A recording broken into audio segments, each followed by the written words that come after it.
please subscribe my channel and press the bell icon.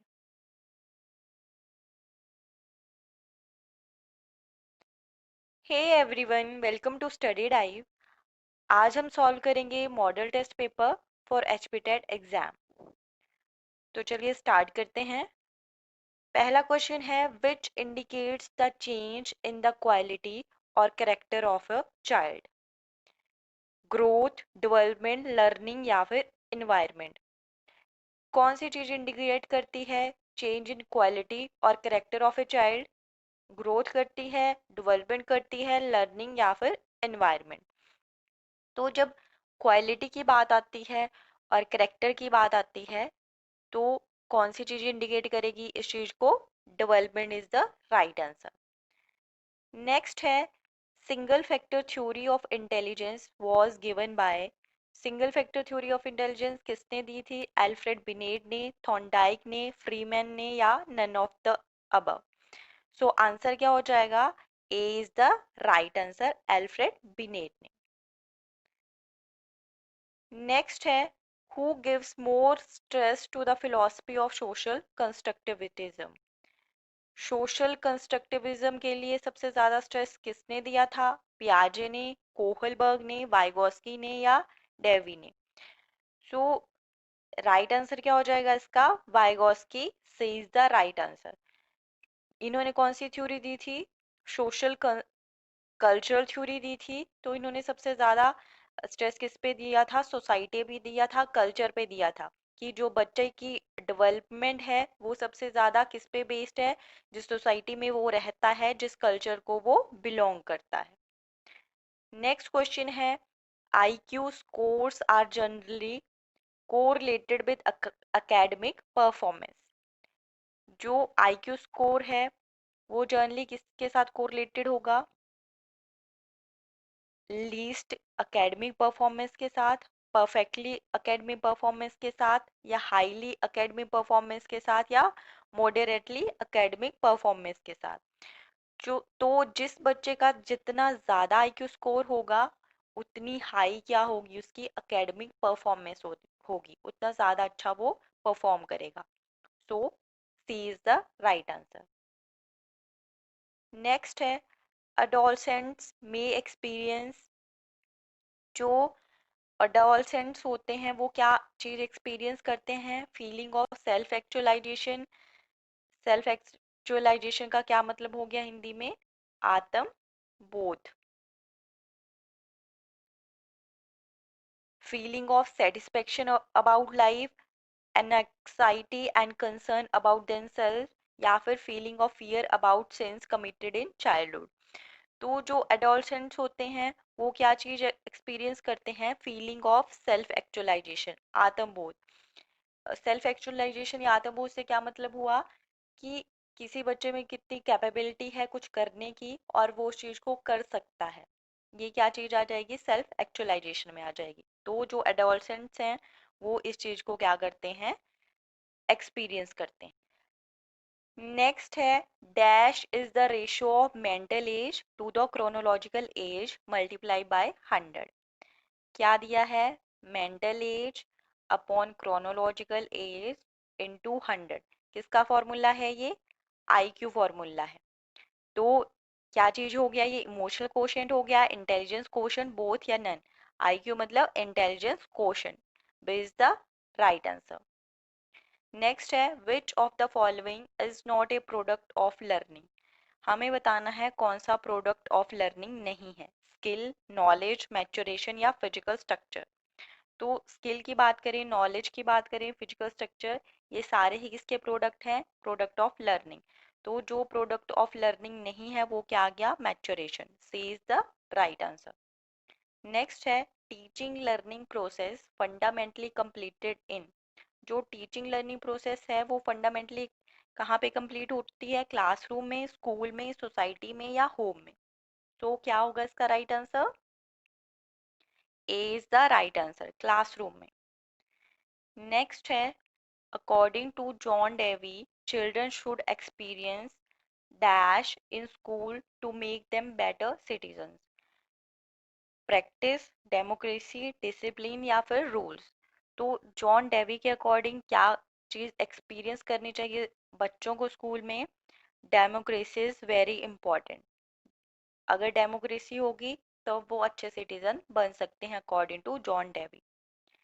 Next है progressivism believes that children learn in a और an isolation community competition या फिर closed environment.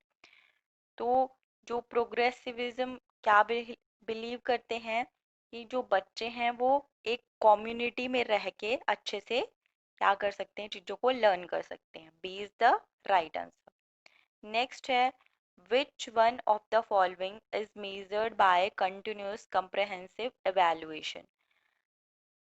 Holistic development, development of creativity, development of experience, development of divergent thinking। तो continuous comprehensive evaluation CCE, okay, तो इनमें से कौन सी चीज है जिसको मेजर करेगी? राइट आंसर क्या हो जाएगा? ए, हॉलिस्टिक डेवलपमेंट। हॉलिस्टिक डेवलपमेंट में सारी चीजें आ जाएंगी। आप बच्चे का फिजिकल स्ट्रक्चर आ जाएगा, उसके इमोशंस आ जाएंगे, उसकी मेंटल इंटेलिजेंस आ जाएगी। ओके, तो कौन सी चीज को मेजर करेगी सीसीई? Holistic development. ये सारे ही फैक्टर्स को जो सीसीई है वो क्या करती है? एवेलुएट करती है। नेक्स्ट है as a teacher who firmly believes in social constructivist theory of Lev Vygotsky, कि एज ए टीचर आप क्या करते हो? फर्मली बिलीव करते हो लेव वाइगोस्की की सामाजिक रचनाकार थ्योरी में। Which of the following methods would you prefer to assess your students? तो इनमें से कौन सा मेथड का आप यूज करोगे अपने स्टूडेंट्स की असेसमेंट के लिए? कोलैबोरेटिव प्रोजेक्ट्स का, या स्टैंडर्डाइज टेस्ट का, या एमसीक्यू का, या फैक्ट बेस्ड रिकॉल क्वेश्चन का? सो वी ऑल नो कि जो लेव वाइगोस्की है उन्होंने सबसे ज़्यादा इंपॉर्टेंस किसको दी है? कोलैबोरेटिव मेथड्स को दी है। तो अगर आप क्या करते हो, लेव वाइगोस्की की सोशियो कल्चर थ्योरी में बिलीव करते हो, तो आप कौन से मेथड का यूज करोगे बच्चों की असेसमेंट के लिए? कोलैबोरेटिव प्रोजेक्ट्स का। A is the right answer. Next है which of the following is the most effective method to encourage conceptual development in students? Conceptual development का क्या मतलब हो गया? वैचारिक विकास। तो क्या करोगे? कौन सा मोस्ट इफेक्टिव मेथड है कॉन्सेप्चुअल डेवलपमेंट को एनकरेज करने में स्टूडेंट्स में? क्या करो, आपकी new concept need to be understood on their own without any preference to the old one, कि जो बच्चे हैं वो नए कॉन्सेप्ट को खुद से ही समझ लें और जो पुराने कॉन्सेप्ट्स हैं उनको ज़्यादा इंपॉर्टेंस ना दें। या फिर जो बच्चों के इनकरेक्ट आइडियाज़ हैं उनको करेक्ट वन से क्या कर दे? टीचर रिप्लेस कर दे और बच्चों को बोले कि आप इस नई चीज़ को क्या कर लो? मेमोराइज कर लो, रट लो। या फिर give students multiple examples and encourage them to use reasoning, या फिर आप स्टूडेंट्स को बहुत सारे एग्जाम्पल दो और उनको एनकरेज करो रीजन करने के लिए, तर्क वितर्क के लिए। या फिर आप क्या करो? पनिशमेंट का यूज करो बच्चों के साथ, बच्चों को पनिशमेंट देके जो भी आप चेंजेस चाहते हो वो चेंजेस आप क्या करो? बच्चों में लाओ पनिशमेंट के थ्रू। तो हमें क्या चूज करना होता है जब पेडागोजी की बात आती है? हमें जो पॉजिटिव रिस्पॉन्सेज हैं उनको चूज करना होता है, ठीक है, जहाँ पे जो रिस्पॉन्सेज कैसे हों? चाइल्ड सेंटर्ड हों और पॉजिटिव हों। तो पनिशमेंट का हम बिल्कुल यूज नहीं करेंगे, मेमोराइजेशन को भी हम बढ़ावा नहीं देंगे।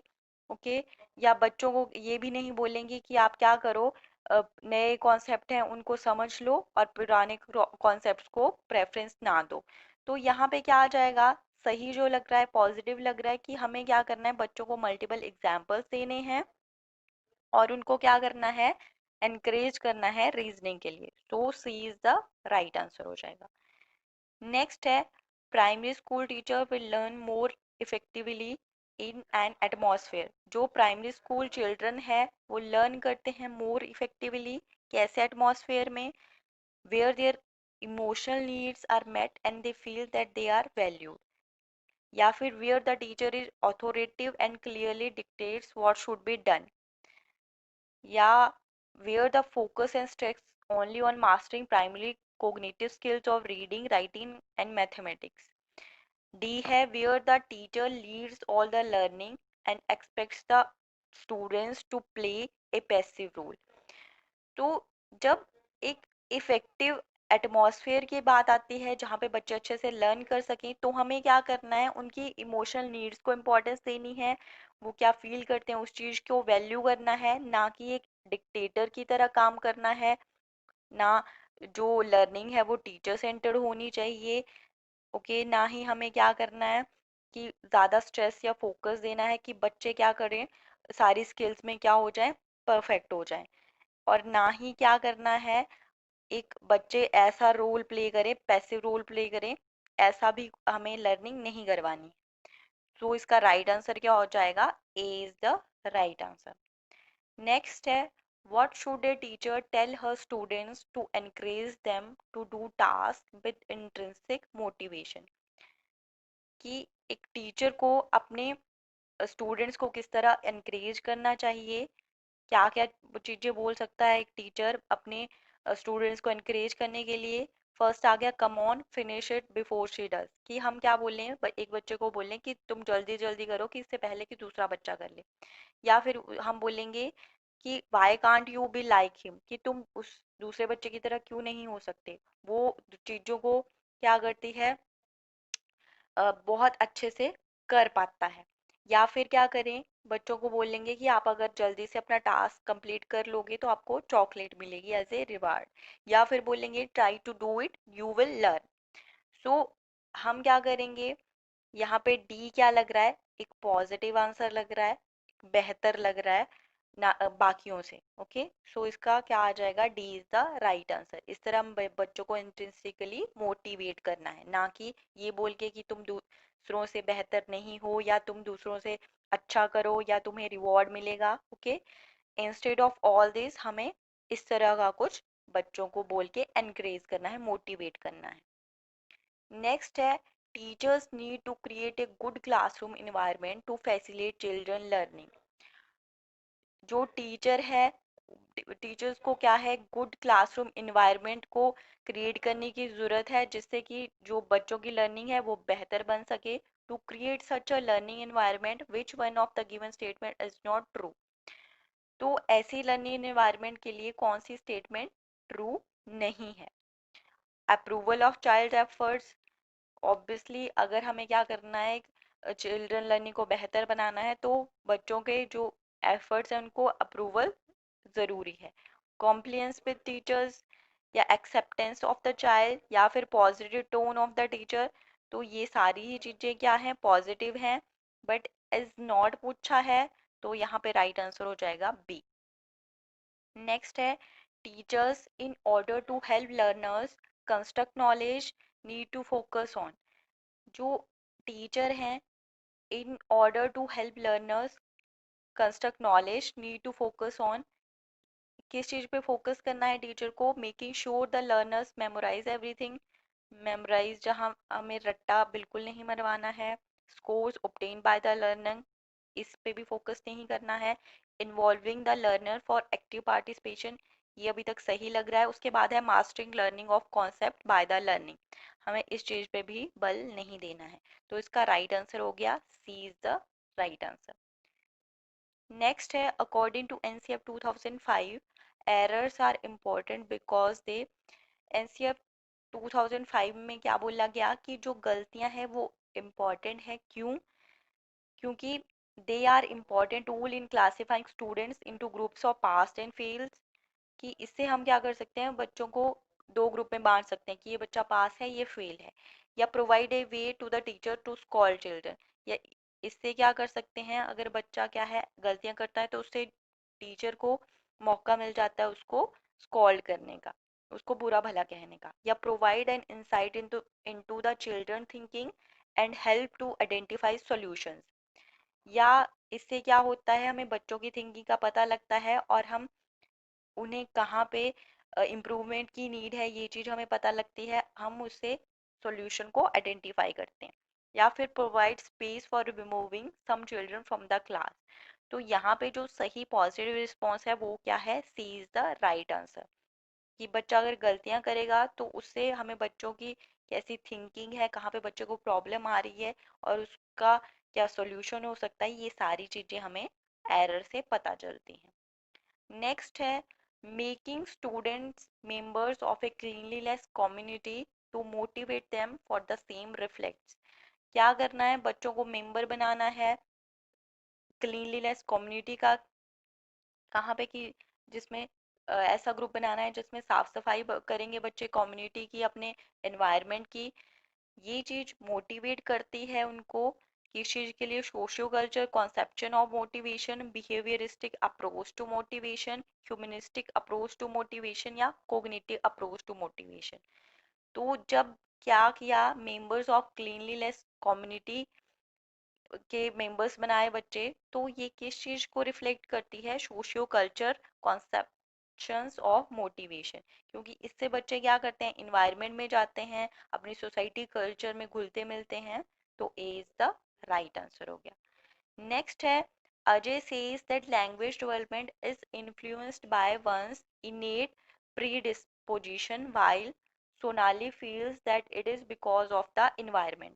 अजय क्या बोल रहा है कि जो लैंग्वेज डेवलपमेंट है वो किस चीज से इन्फ्लुएंस्ड है, बच्चे की अ, बच्चे में जो जन्मजात उसमें इंटेलिजेंस है उससे रिलेटेड है। या फिर जो सोनाली है वो क्या बोल रही है कि बच्चा जिस इन्वायरमेंट में रहता है लैंग्वेज डेवलपमेंट उस चीज़ से इन्फ्लुएंस्ड है। तो दोनों के बीच ये जो डिस्कशन है किसके बारे में है, क्रिटिकल या सेंसिटिव फीलिंग्स के बारे में, स्टेबिलिटी या अनस्टेबिलिटी आर्ग्यूमेंट के बारे में, कंटिन्यूस या डिसकंटिन्यूस लर्निंग के बारे में, या फिर नेचर एंड नेचर डिबेट के बारे में। तो जब बात आती है किसकी, इनेड नेचर की, हेरिडिटी की, जीन्स की, और साथ में किसकी, इन्वायरमेंट भी। तो ये किस चीज से रिलेटेड हुआ, नेचर एंड नेचर डिबेट से। ठीक है। नेक्स्ट है a teacher label the head of a community as chairperson instead of chairman. It indicates that the teacher, एक टीचर है वो हेड ऑफ कम्युनिटी को चेयरपर्सन बोल रही है इंस्टेड ऑफ चेयरमैन। ये चीज क्या इंडिकेट करती है कि जो टीचर है follows a more acceptable term, या फिर has a good command of on language, या is using a gender free language या जेंडर बायस। तो चेयर पर्सन से हमें इस चीज़ का नॉलेज नहीं लगता है कि हम किसी मेल या फीमेल के बारे में बात करते हैं। ठीक है। इससे सिर्फ हमें एक पोजीशन का पता चलता है चेयर पर्सन से।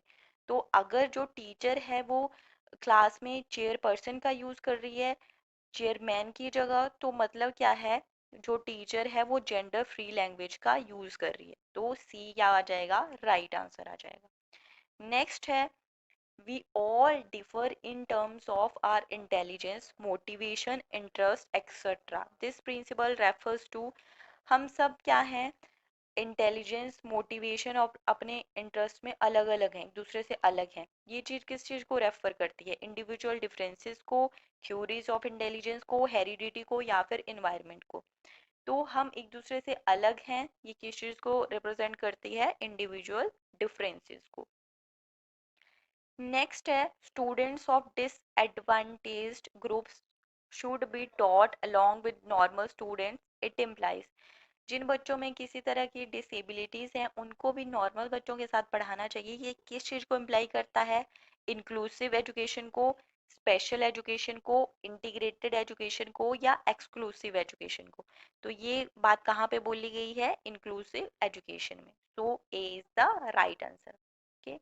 आई होप आपके मैक्सिमम क्वेश्चन सही हो रहे होंगे। ठीक है। जिससे आप क्या कर पाओगे, खुद को अच्छे से असेस कर पाओगे। तो मेरे आंसर करने से पहले आप वीडियो को पॉज करके क्या करते हैं, खुद को क्वेश्चन का आंसर करें, जिससे आप क्या कर सकते हो, खुद को असेस कर सकते हो। नेक्स्ट है deficiency in the ability to write associated with impaired handwriting is a symptom of. क्या है, बच्चे को लिखने में प्रॉब्लम आ रही है, तो किस चीज का सिम्टम है ये, डिस्ग्राफिया का, डिस्प्रेक्सिया का, डिसकैलकुलिया का, या डिसलेक्सिया का। तो हमने एक वीडियो में क्या की है, लर्निंग डिसेबिलिटी डिस्कस करी हुई हैं। आप प्लीज़ उसको एग्जाम में जाने से पहले एक बार ज़रूर देखना, क्योंकि एक क्वेश्चन डेफिनेटली उसमें से पूछा जाएगा। तो जब राइटिंग डिसेबिलिटी की बात आती है तो हम उसको किस क्या बोलते हैं, उसको बोलेंगे हम डिसग्राफिया। और इसको याद रखने के लिए हम क्या करते हैं, ग्राफ का यूज़ करते हैं। ये राइटिंग से रिलेटेड है। ठीक है। सो यहाँ पे राइट आंसर क्या हो जाएगा, ए डिस्ग्राफिया कैसी है? Deficiency in the ability to write, जो बच्चा है वो अच्छे से लिख नहीं पाता है। ठीक है, नेक्स्ट है according to Jean Piaget theory, which one out of the following will not influence one's cognitive development? Jean पियाजे की थ्योरी के अकॉर्डिंग, कौन सी थ्योरी दी थी जीन पियाजे ने? संज्ञानात्मक विकास का सिद्धांत। हमें बताना है कि कौन सी चीज बच्चे की कोग्निटिव डेवलपमेंट, संज्ञानात्मक विकास को क्या करती है? इन्फ्लुएंस नहीं करती है। नॉट को हमेशा रीड करना है, ओके। लैंग्वेज को, सोशल एक्सपीरियंस को, मैच्योरेशन को या फिर एक्टिविटी को। तो जीन पियाजे ने 4 फैक्टर्स दिए थे फॉर कोग्निटिव डेवलपमेंट थ्योरी। कौन कौन से फैक्टर्स थे वो? आ जाता है मैच्योरेशन आ गया, फिर क्या आ जाता है? हेरिडिटी आ गया, देन आ जाता है सोशल इंटरेक्शन, फिर आता है उसके बाद इक्विलिब्रियम। ओके, ये क्या है? 4 फैक्टर्स दिए हैं जीन पियाजे ने कोग्निटिव डेवलपमेंट थ्योरी में। तो हमें बताना है कौन सा इन्फ्लुएंस नहीं करता है किसी बच्चे की कोग्निटिव डेवलपमेंट को। तो एक तो जो जीन पियाजे थे उन्होंने सबसे ज्यादा इम्पोर्टेंस हेरिडिटी को दी थी, और जो सबसे कम इम्पोर्टेंस दी है वो सोशल एक्सपीरियंस या सोशल इंटरेक्शन को दी है। ठीक है, तो मैच्योरेशन और एक्टिविटी को हम क्या कर देते हैं? निग्लेक्ट कर देते हैं। फिर बचती है बात लैंग्वेज और सोशल एक्सपीरियंस की। तो जीन पियाजे ने जो बात की थी कि लैंग्वेज क्या है? लैंग्वेज एक तरह से थॉट्स को एक्सप्रेस करने का एक माध्यम है, ओके। अगर थॉट्स होंगे तो लैंग्वेज होगी, ओके, दोनों इंटरलेटेड हैं। तो अगर यहाँ पे सोशल एक्सपीरियंस नहीं होता ऑप्शन में, तब हम क्या चूज कर सकते थे? लैंग्वेज को चूज कर सकते थे। पर जो सोशल एक्सपीरियंस हमारे पास गिवन है, तो यहाँ पे ऐसे केस में हम चूज करेंगे बी आंसर, सोशल एक्सपीरियंस को, ओके। बट अगर सोशल एक्सपीरियंस नहीं है, ओनली लैंग्वेज है, तो आप क्या चूज कर सकते हो? लैंग्वेज को, क्योंकि जीन पियाजे ने लैंग्वेज को भी इम्पोर्टेंस नहीं दी है, ओके। मतलब जीन पियाजे ने लैंग्वेज की भी बात बिल्कुल नहीं की है। उन्होंने किसकी बात की है? मैच्योरेशन की, हेरिडिटी की, सोशल इंटरेक्शन की और इक्विलिब्रियम की। और इन्होंने क्या बोला है कि जो सोशल एक्सपीरियंस या सोशल इंटरेक्शन है वो किसी भी बच्चे की कोग्निटिव डेवलपमेंट को अफेक्ट नहीं करती है, इन्फ्लुएंस नहीं करती है, ओके। नेक्स्ट है what are the two factors of Spearman's theory? Spearman ने टू फैक्टर थ्योरी दी थी, तो उनकी टू थ्योरी के टू फैक्टर्स कौन से हैं? S and G factor, S and K factor, G and P factor या सिंपल एंड जनरल फैक्टर? तो इसका राइट आंसर हो जाएगा A, S and G factor. S से क्या मतलब हो गया? स्पेसिफिक फैक्टर्स, और जी से क्या आ गया? General factors. ठीक है, so A is the right answer. Next है which of the following is the passive agency of socialization? जो सोशलाइजेशन प्रोसेस है, बच्चा सामाजिक बनता है, उसका पैसिव एजेंसी कौन सी है? तो एक्टिव एजेंसीज कौन सी आ गई? बच्चे की फैमिली आ गई, पेरेंट्स आ गए, फ्रेंड्स आ गए, पीयर ग्रुप आ गए, नेबरहुड आ गया, स्कूल आ गया, ये सारे कैसे हैं? एक्टिव एजेंसीज हैं।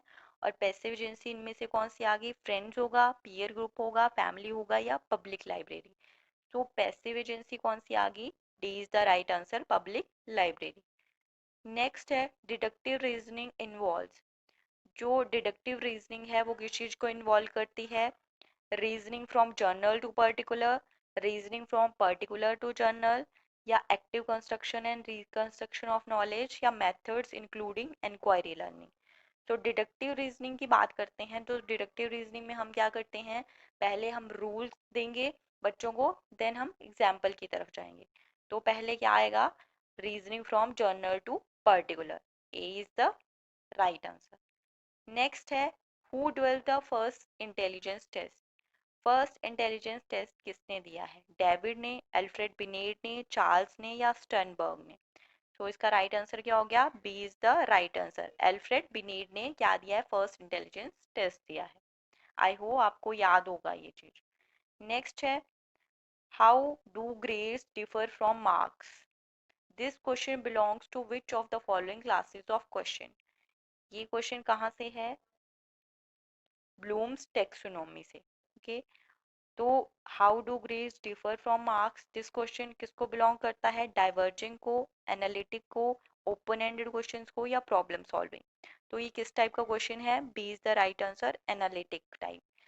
एनालिटिक में क्या क्या वर्ड्स यूज करेंगे, जब बात आती है कंपैरिजन की, कॉन्ट्रास्ट की, या डायग्राम्स की, आइडेंटिफाई करना है, सिलेक्ट करना है, सेपरेट करना है, तो हम क्या करेंगे, एंड इस टाइप की ये किस टाइप का क्वेश्चन होगा, एनालिटिक टाइप का।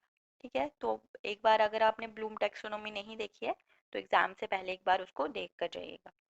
तो इसका आंसर हो गया B is the right answer. तो नाउ आप खुद को असेस करें कि आपके कितने क्वेश्चन सही थे और कितने आप भी गलत थे। ठीक है, तो आज के लिए लास्ट क्वेश्चन था। That's all for today. Thank you.